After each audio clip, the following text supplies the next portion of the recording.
Olá, professor. Eu me chamo Natia Grazielli e nesta apresentação eu vou falar sobre o RAIDs, que seria um banco de dados NoSQL que segue ali o paradigma de chave-valor. E ao longo do decorrer do vídeo, né, eu vou explicar o que significa o banco NoSQL, como o RAIDs funciona e vou no final demonstrar ali um exemplo que eu fiz prático de uma implementação com uma funcionalidade ali de listas do RAIDs para demonstrar ali como funciona o seu uso no mundo real, mais ou menos isso.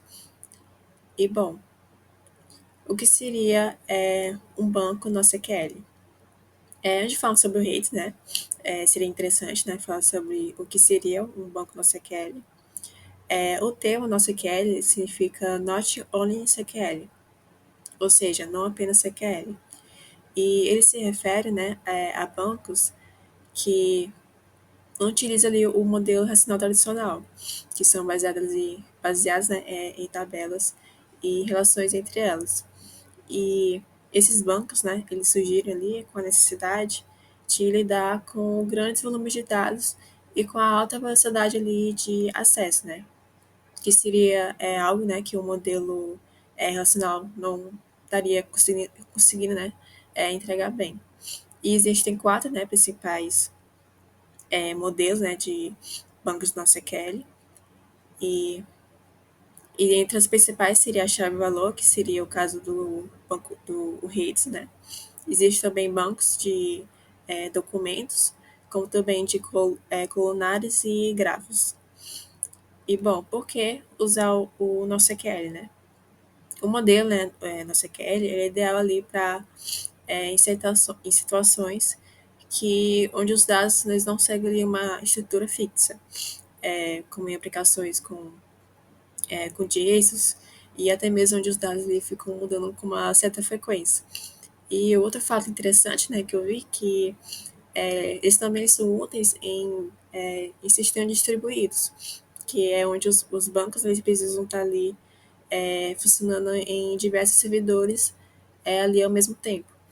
E entre as principais vantagens, né, eu citei aqui que elas possuem uma alta performance, né, como de operações de leitura e escrita, elas possuem mais capacidade horizontal e elas possuem ali uma flexibilidade ali no armazenamento, né, de dados.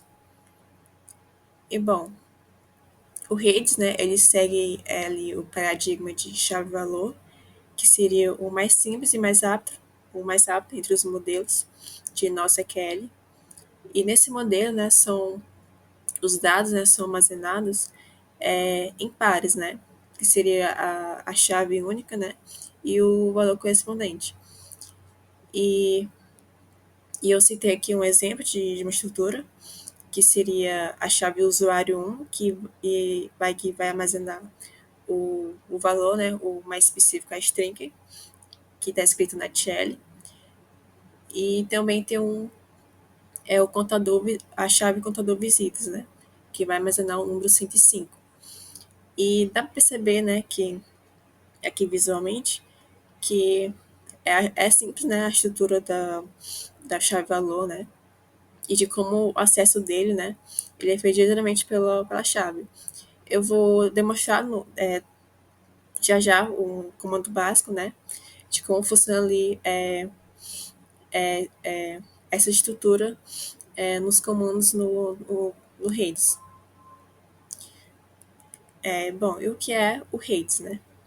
O Redes ele é um banco de dados né, do tipo NoSQL, como eu falei, né?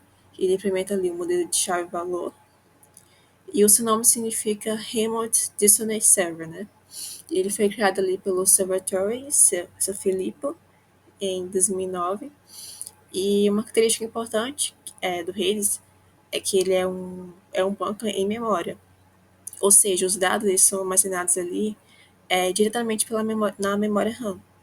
E isso, né, esse mecanismo, ele permite ali uma velocidade extremamente alta.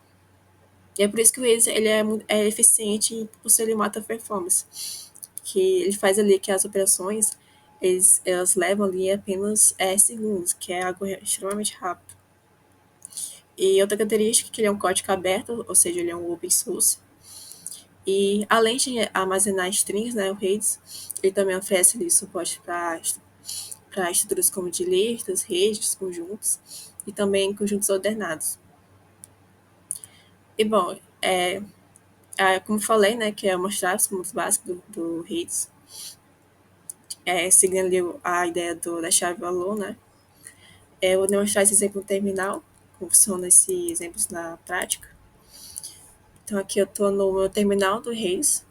Então eu vou escrever aqui o primeiro comando básico, que seria o set, que ele vai ali armazenar o valor em uma chave. Então, vou botar aqui set, o nome da chave seria nome, e o valor que eu quero armazenar, que seria uma string, escrito na TL. Então, ele vai me dar um OK, né? Então, o dado foi inserido, né, na chave. E se eu quiser retornar esse valor, eu uso get nome, que vai estar ali retornando o dado, né, daquela chave, que seria a string na TL. E se eu quiser deletar esse valor, eu uso del nome, ele vai estar inteiro, né? Ele foi deletado, então se eu quiser retornar esse valor novamente aqui, essa mesma chave vai me retornar null, porque quando não tem nada, ele me retorna null. Também tem os comandos lpush, que o lpush ele adiciona um valor para uma lista. Então, eu vou aqui o nome da lista e o valor que eu quero colocar ser uma string tarefa A. O lpush vai adicionar ali no início da minha lista. E no caso ele retornou aqui um inteiro, né, que seria ali uma referência de quantidades de itens que eu tenho na minha lista. E se eu quiser remover, eu uso o lpop, que ele remove ali no início também da minha lista. Ele retornou a tarefa A. E se eu quiser adicionar no final da minha lista, eu uso o rpush, que adiciona no final da lista.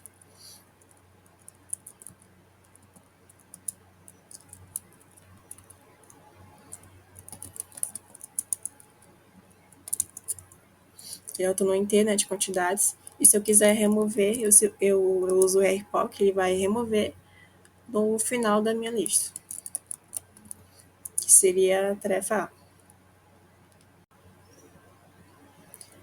Agora eu vou falar sobre os casos de uso reais.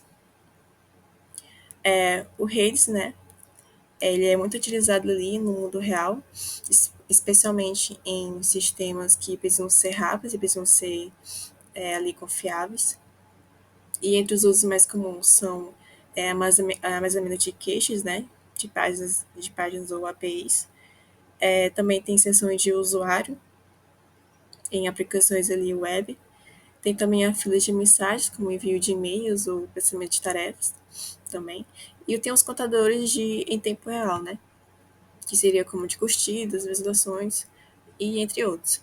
E as principais empresas, né, que eu estou citando aqui, que utilizam ali o Rails, seria a Netflix, o GitHub, o Twitter, como também o Stakeflow. Eles utilizam ali o Rails em uma grande escala, né, para garantir ali o seu desempenho, né. Agora eu vou demonstrar um exemplo prático que eu fiz aqui utilizando o Rails, que basicamente é uma simulação ali de envio de e-mails. Agora eu vou explicar aqui de uma forma bem simples o código, né, que simula aqui uma fila de envio de e-mails, utilizando aqui o Rails, né, mas implementar aqui com Node. Então, logo no início eu uso o comando import clients vindo do Rails, para importar ali uma biblioteca que permite ali minha comunicação com o Node com o servidor do Rails. Em seguida, nós criamos a função enviar e-mail, que vai simular ali o envio de e-mails. Então, vai imprimir aqui a mensagem, né, do e-mail que eu estou enviando. E dentro da função main, eu nós criamos um cliente, né, de redes, e esse cliente ele é o que vai conectar, né, com o nosso servidor de redes. E também adicionamos um ouvinte, né, de erro, que para caso se acontecer algum problema, né, na conexão, ele vai imprimir aqui o erro. Depois nós tentamos conectar com redes, e se tudo correr bem, né, o programa vai imprimir, né, que a conexão ocorreu com sucesso. E logo em seguida nós adicionamos alguns e-mails, uma lista chamada fila e-mail, e eu vou usando o comando de lpush, né, como eu expliquei anteriormente. E cada chamada de lpush, né, ele insere um novo e-mail no início da minha fila, né, e, e depois, quando todos estiverem adicionados, eu imprimo que os e-mails foram adicionados. E logo em seguida eu faço uma simulação de envios de e-mails. Então eu crio aqui uma variável e-mail, né? E eu vou retirando, né? Eu faço um rpop, onde eu vou removendo o e-mail que está ali por mais tempo, né? Então ele vai remover ali no final, né? Da minha fila. E eu vou retirando, né? E vou imprimindo o e-mail, né? Com a funçãozinha que eu criei lá no início. Fazendo essa simulação aí de envio. E eu imprimo, né, que os e-mails foram enviados com sucesso. E quando ocorrer tudo, né, ele sempre vai estar aqui, clicar nesse filme e vai desconectar no meu servidor de redes. Então, eu vou fazer o teste, né, da execução do código.